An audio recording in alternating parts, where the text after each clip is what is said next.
வசனம், இது தேவனின் வசனம். நாம் சோர்ந்து போகையில் கரம் கொடுக்கும் நம் தேவனின் வசனம், நம் தேவனின் வசனம்.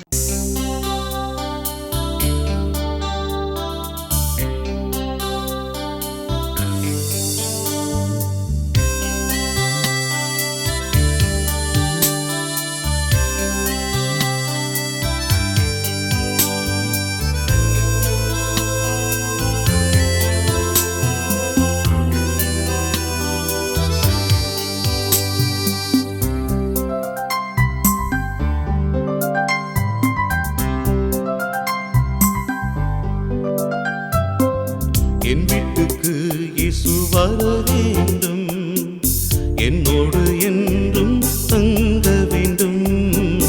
என் வீட்டுக்கு இயேசு வர வேண்டும், என்னோடு என்றும் தங்க வேண்டும். இயேசுவே வாருமையா, என்னோடு வாழுமையா. இயேசுவே வாருமையா, என்னோடு வாழுமையா.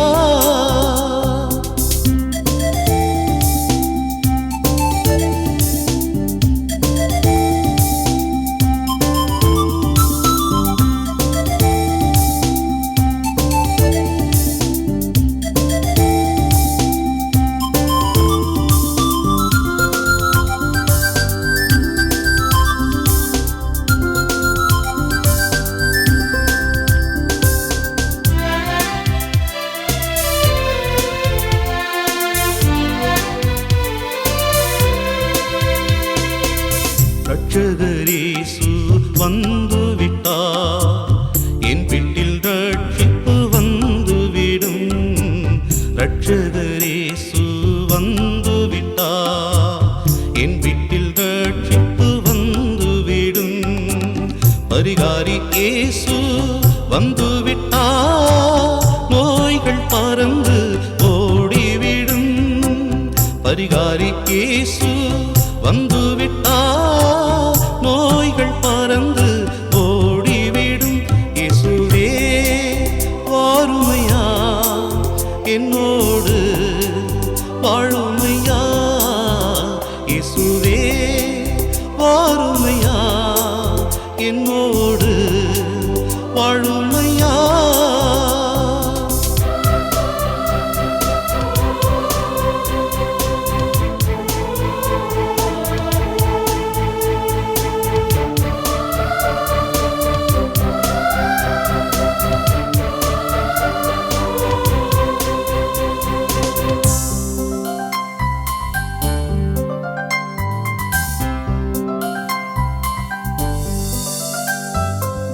சமாதான பிரபு வந்துவிட்டார், சந்தோஷம் சமாதானம் உண்டாகும்.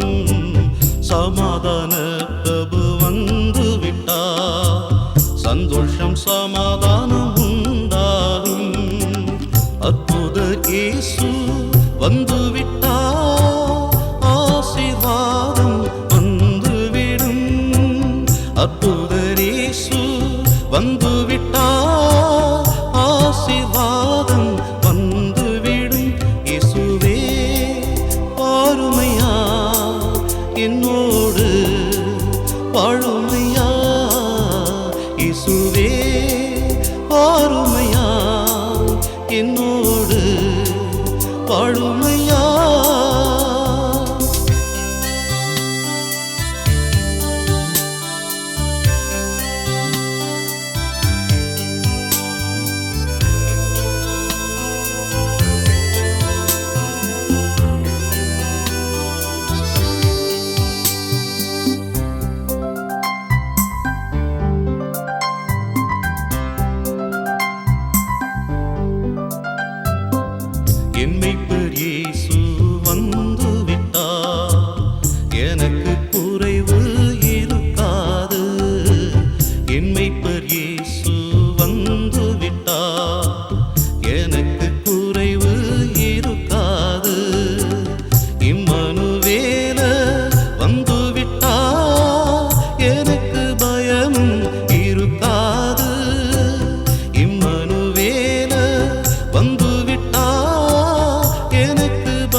என்னோடு வாழுமையா இயேசுவே வாருமையா என்னோடு வாழுமையா.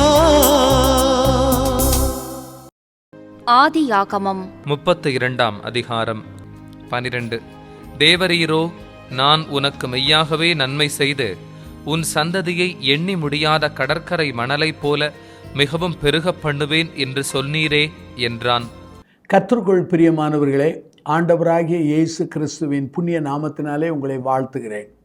சத்திய வசன நிகழ்ச்சியை காண்கின்ற உங்கள் ஒவ்வொருவரையும் ஆண்டவர் ஆசீர்வதிப்பாராக. அருமையானவர்களே, யாக்கோபை குறித்த தொடர் செய்திகளை நாம் கற்று வருகிறோம். இந்த செய்திகள் உங்களுடைய ஆன்மீக வாழ்வுக்கு அநேகருக்கு பிரயோஜனமாக அமைந்திருக்க நாங்களும் பிரார்த்தனை செய்கிறோம். இன்றைக்கு யாக்கோபினுடைய ஜெப வாழ்வை குறித்து நாம் கற்றுக்கொள்ளப் போகிறோம்.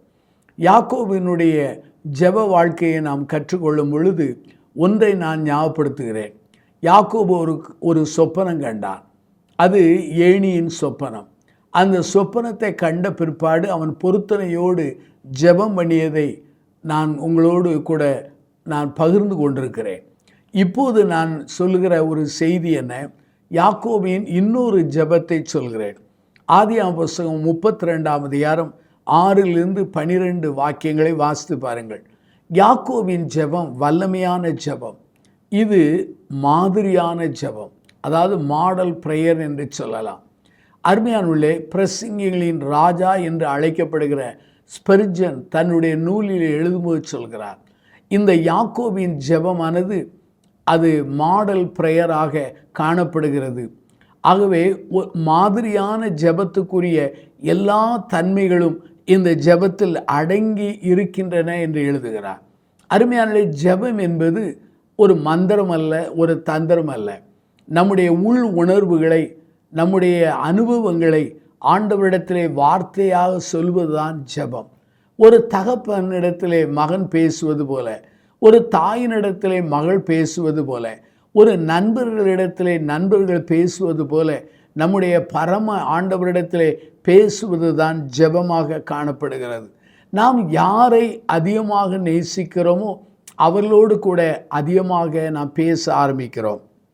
அருமையானுள்ளே, யாக்கோபு தன் மாமன் வீட்டுக்கு அவன் கடந்து செல்கிறான். கடந்து சென்று யாக்கோபு தன் மாமன் வீட்டுக்கு கடந்து செல்கிறான்.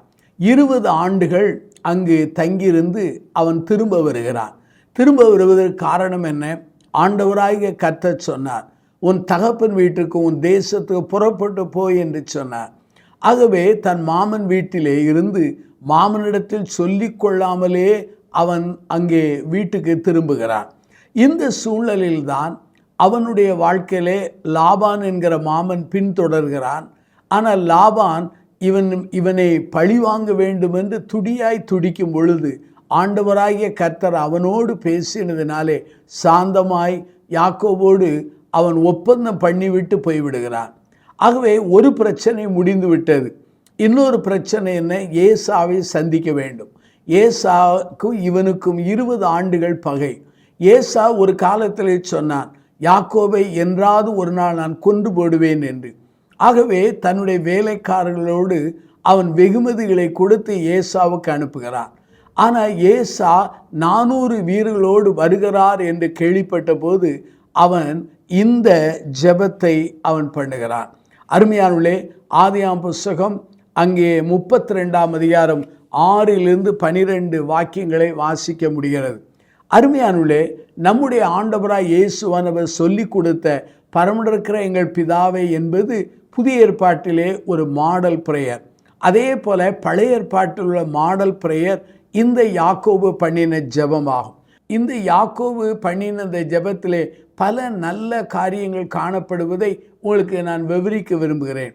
முதலாவது, இந்த யாக்கோபினுடைய ஜெபம் மாதிரியான ஜெபம் என்பதற்கு பல குறிப்புகள் உண்டு. ஒன்று, இந்த ஜெபத்திலே சொல்லப்பட்ட குறிப்புகளை நீங்கள் கவனமாய் வாசித்தால் அது தெளிவாகவும் அது மறைபொருள் இல்லாத ஒரு வெளிப்படையான காரியத்தோடு காணப்படுகிறது.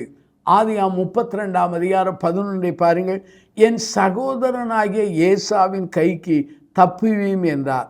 அவன் வந்து என்னையும் பிள்ளைகளையும் தாய்மார்களையும் முறியடிப்பான் என்று அவனுக்கு பயந்திருக்கிறேன் என்று சொன்னார். தன் பயத்தை அவர் வெளிப்படுத்துகிறார். ஏசாவானவன் என்னையும் என் பிள்ளைகளையும் தாய்மாரை கொண்டு போடுவானே என்று சொல்லி அவனிடத்திலிருந்து என்னை காப்பாற்றும் என்று சொல்கிறார். இந்த ஜெபம் புதிய ஏற்பாட்டிலே அந்த ஆயக்காரன் பண்ணின ஜெபம் போல் இருக்கிறது. தேவனே, பாவியாகிய என்மேல் கிருபையாயிரும் என்று சொன்னானே, அதே போல இது காணப்படுகிறது. இந்த ஜெபம் ஒரு தெளிவான ஒரு ஜெபமாக காணப்படுகிறது.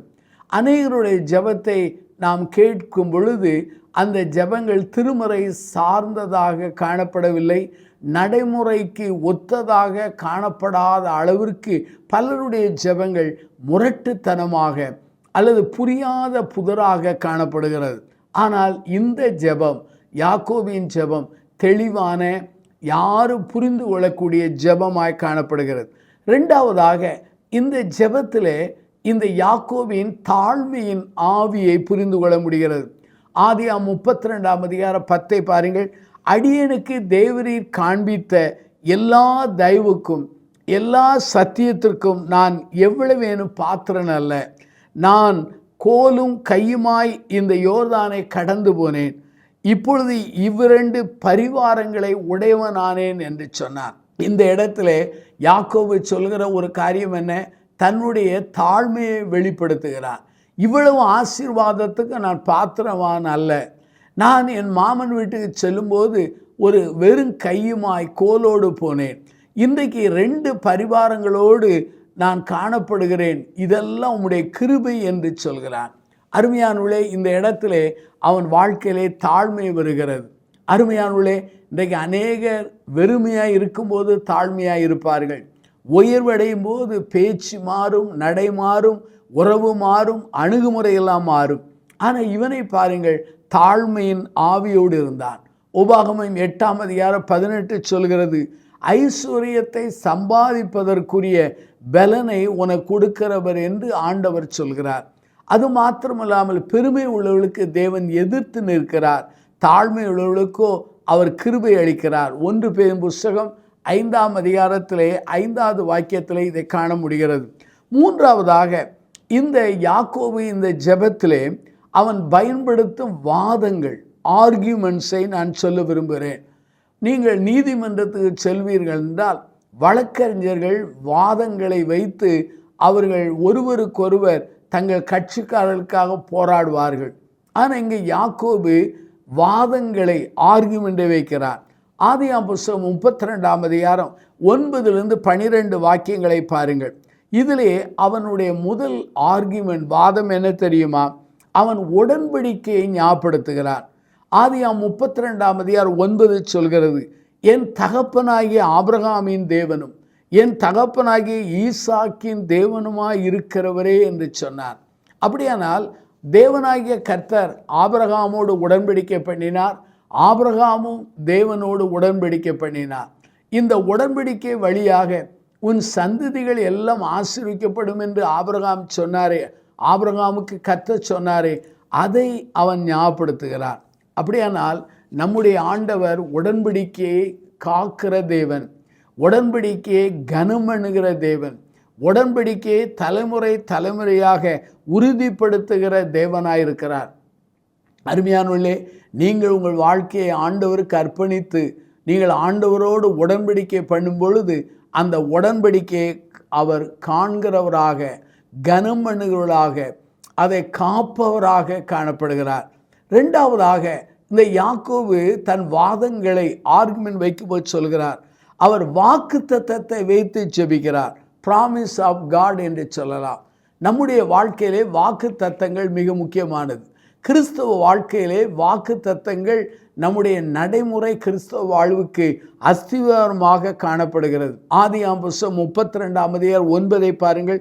உன் தேசத்துக்கும் உன் இனத்தாரிடத்துக்கு திரும்பி போ, உனக்கு நன்மை செய்வேன் என்று என்னுடன் சொல்லியிருக்கிற கர்த்தாவே என்று சொல்கிறார். ஆகவே தான் தன் தகப்பன் வீட்டுக்கும் தன் சொந்த தேசத்துக்கும் போவதற்கு காரணம் என்ன? நீ சொன்ன வாக்குத்தத்தம் என்று சொல்கிறார். அருமையானவர்களே, என் வாழ்க்கையிலே நான் ஊழியத்தை ஆரம்பித்த ஆதி காலங்களிலே தேவனாய் கர்த்தர் தன் வசனத்தின் மூலமாய் எனக்கு கொடுத்த வாக்குத்தத்தங்கள் இன்று வரையிலும் ஆம் என்றும் ஆமேன் என்றும் அவருக்குள்ளே நடந்து வருகிறதை பார்த்திருக்கிறேன். நம்முடைய வாழ்க்கை உண்மையாகவே சூழ்நிலையை சார்ந்த வாழ்க்கை அல்ல. நம்முடைய வாழ்க்கையானது வாக்குத்தத்தத்தை சார்ந்த வாழ்க்கை என்பதை நாம் புரிந்து கொள்ள வேண்டும். ஆண்டவருடைய ஆலோசனைகளுக்கும் அவருடைய கற்பனைகளுக்கும் போதனைகளுக்கு கீழ்ப்படியும் போது அவர் தம்முடைய வாக்குத்தத்தத்தை நிறைவேற்றுகிறவராயிருக்கிறார்.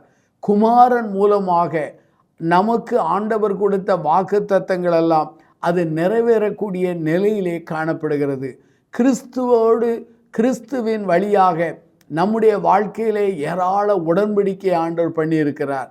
கிறிஸ்துவின் வழியாக அவர் உண்மையாகவே வாக்குத்தத்தங்களை வைத்திருக்கிறார் அல்லது அதை தந்து நமக்கு நிறைவேற்றுகிறார். இந்த வாதங்கள் ஆர்கியூமெண்ட் செய்யும் பொழுது நம்முடைய அந்த அருமையான யாக்கோபு பண்ணின ஜெபத்திலே ஒன்றை சொல்கிறேன். அங்கே ஆதியாகமம் புஸ்தகம் 32:10 பாருங்கள். வெறும் கையோடு கோலோடு சென்றேன், இப்பொழுது 2 பரிவாரங்களை உடையவனானே என்று சொன்னார். இந்த வசனத்தின்படி பார்த்தால் கடந்த கால வரலாற்றை அடிப்படையாய் வைத்து அவர் வாதம் செய்கிறார். ஆங்கிலத்திலே சொல்ல வேண்டும் என்றால் பாஸ்ட் ஹிஸ்டரி என்று சொல்லலாம். என் வாழ்க்கையிலும் உங்கள் வாழ்க்கையிலும் கடந்த கால வரலாறு உண்டு, கடந்த கால அங்கு செய்தி உண்டு என்பதை நான் புரிந்து கொள்ள வேண்டும். 20 ஆண்டு காலமாக அவன் வாழ்க்கையின் அந்த வரலாற்றை ஒரே வரியிலே சொல்லிவிடுகிறான். இன்றைக்கு இருக்கிறார்கள் ஒரு வழி செய்தியை 100 பக்கமாக எழுதுகளும் பேசுகளும் உண்டு. அதே சமயத்தில் சிலர் 100 பக்க செய்தியை ஒரே பக்கத்திலே அவர்கள் சுருக்கி சொல்லுகிற அந்த வரம்பற்றவர்கள் உண்டு. இது பாராட்டக்கூடியது. இந்த அருமையான யாக்கோபு என்ன செய்தான்? 20 ஆண்டு வரலாற்றை ஒரே வரியிலே சொன்னான். நான் வெறும் கையோடு போனேன், ஒரு கோலோடு தான் போனேன். 20 ஆண்டுகளிலே நீர் என்னை ஆசீர்வதித்தீர், 2 பரிவாரங்களோடு என்னை புறப்பட பண்ணினீர், 2 பரிவாரங்களுக்கு உடையவனாய் மாறினேன் என்று சொன்னார். அப்படியானால் கடந்த காலத்திலே உதவியவர், நிகழ்காலத்திலே நடத்துகிறவர், எதிர்காலத்திலே தன்னை அவன் நடத்துவார், உதவி செய்வார் என்கிற நிலையிலே சொல்கிறார். 2 கொரிந்தியர் புஸ்தகம் 1:10 பாருங்கள். அப்படிப்பட்ட மரணத்தினின்று அவர் எங்களை தப்புவித்தார், இப்போது தப்புவிக்கிறார், இன்னும் தப்புவிப்பார் என்று அவரையே நம்பியிருக்கிறோம். அடுத்ததாக இன்னொரு வாதத்தை இந்த யாக்கோபு இந்த ஜெபத்தில் வைக்கிறார். ஆதியாகமம் புஸ்தகம் 32:12 பாருங்கள். தேவரீரோ நான் உனக்கு மெய்யாகவே நன்மை செய்து உன் சந்ததியை எண்ணி முடியாத கடற்கரை மணலை போல மிகவும் பெருக பண்ணுவேன் என்று சொன்னீரே என்றார்.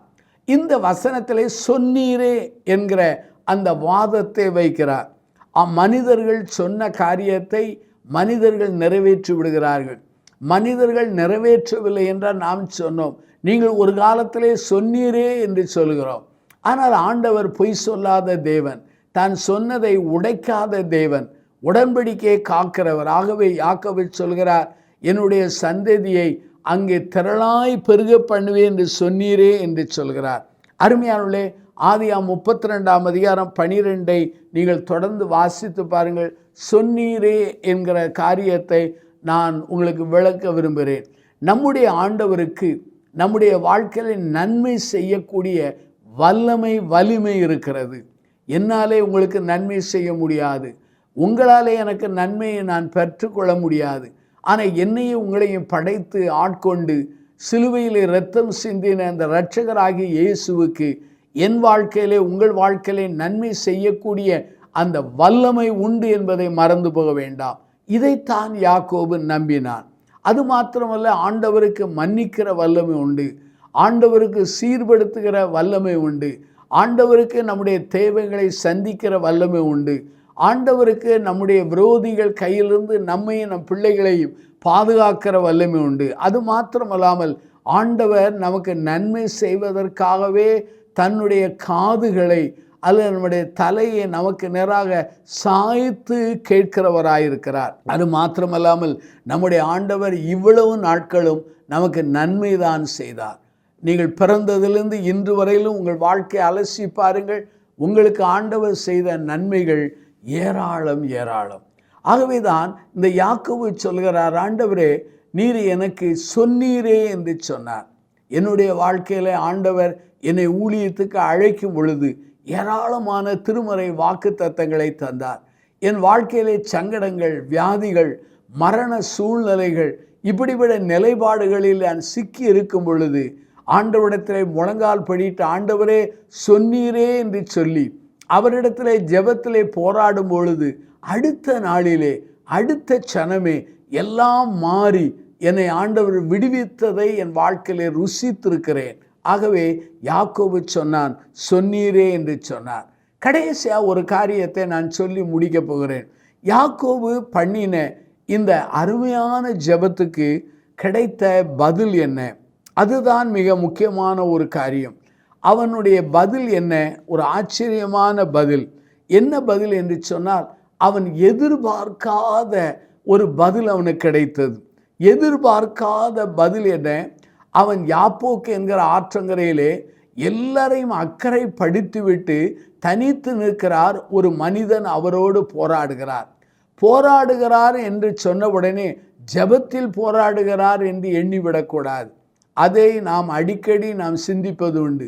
இந்த இடத்திலே லிட்ரலாய் பார்த்தால் ஒரு மல்யுத்தம் செய்வது போல அங்கே தேவனாகிய கர்த்தர் இவனோடு கூட அவர் போராடுகிறார். அந்த போராட்டத்திலே அவரை மேற்கொள்ள முடியாத அளவுக்கு 2 பேரும் போராடுகிறார்கள். விடியற் காலம் நேரமாகிறது. அப்பொழுது ஆண்டவர் ஆகிய கர்த்தர் அவன் தொடையின் நரம்பை தொட்டார். அப்பொழுது புரிந்து கொள்கிறான், இவர் கர்த்தர் என்பதை அறிந்து கொண்ட உடனே, நீர் என்னை ஆசீர்வதித்தால் ஒழிய உம்மை போக விடுவதில்லை என்று சொன்னார். அவர் அவனிடத்தில் உன் பேர் என்ன என்று கேட்டார். அவனை கர்த்தர் ஆசீர்வதித்தார். அருமையானவர்களே, யாக்கோபு பண்ணின ஜெபங்களுக்கு பதில் வந்தது. என்ன பதில்? அவன் எதிர்பார்க்காத பதில். ஆண்டவரை முகமுமாய் கண்டு அப்படிப்பட்ட ஆசீர்வாதத்தை பெற்றுக்கொள்கிற ஒரு பதில். ஆதியாம் 33ஆம் அதிகாரத்தை நீங்கள் வாசிப்பீர்கள் என்றால், 20 ஆண்டுகள் பகையாக இருந்த ஏசாவு யாக்கோபும் ஒருவரை கண்டபோது அனைத்து முத்தமிட்டு அழுகிறார்கள். பகை மாறி போகிறது, கசப்பு மாறி போகிறது, பழிவாங்கிற எண்ணங்கள் அங்கே துடைக்கப்படுகிறது. ஆண்டவர் அற்புதம் செய்கிறார். அருமையானவர்களே, யாக்கோபு பண்ணின இந்த ஜெபத்துக்கு பதில் வந்தது. அதே போல நீங்கள் ஆண்டவரிடத்திலே இந்த யாக்கோபை போல மாதிரியான காரியங்களை வைத்து ஜெபிப்பீர்கள் என்றால் ஆண்டவர் நிச்சயமாகவே வல்லமையான பதிலை தருவார். நாம் கண்களை மூடி ஜெபிப்போமா? அன்பின் பிதாவே, இந்த நல்ல நாளுக்காக நாங்கள் நன்றி சொல்கிறோம். யாக்கோபின் ஜெபம் மாதிரியான ஜெபம் என்பதை கற்றுக்கொண்டோம். யாக்கோபு ஆண்டவரே மிக தெளிவாக புரியக்கூடிய அளவிலே ஜெபித்தான் என்றும், தாழ்மையோடு அவன் ஜெபித்தான் என்றும், வாக்குத்தத்தங்களை வைத்து ஜெபித்தான் என்றும், நல்ல வாதங்களை வைத்து ஜெபித்தான் என்பதை நாங்கள் கற்றுக்கொண்டோம் ஆண்டவரே. அதே போல ஆண்டவரே, எங்கள் வாழ்க்கையிலே யாக்கோபு பண்ணின அத்தனை ஜெபங்களுக்கு பதில் வந்தது போல நாங்கள் பண்ணின இந்த ஜெபங்களுக்கு பதில்களை பெற்றுக்கொள்ளத்தக்கதாக எங்களுடைய ஜெபங்கள் திருமறையை சார்ந்த மாதிரியான ஜெபங்களாக எங்களை மாற்றும்படி ஜெபிக்கிறோம். இந்த செய்தியை கேட்ட மக்களை ஆசீர்வதியும். இயேசுவின் நாமத்தில் ஜெபிக்கிறோம், ஜீவனுள்ள பிதாவே, ஆமென். காலமோ செல்லுதே, வாலிப மறையுதே, எண்ணமெல்லாம் வீணாகும், கல்வியெல்லாம் மண்ணாகும், மகிமையில் இயேசுவை தரிசிக்கும் நேரத்தில் அந்த நாள் நல்ல நாள், பாக்கிய நாள், மகிமையில் இயேசுவை தரிசிக்கும் நேரத்தில் அந்த நாள் நல்ல நாள், பாக்கிய நாள்.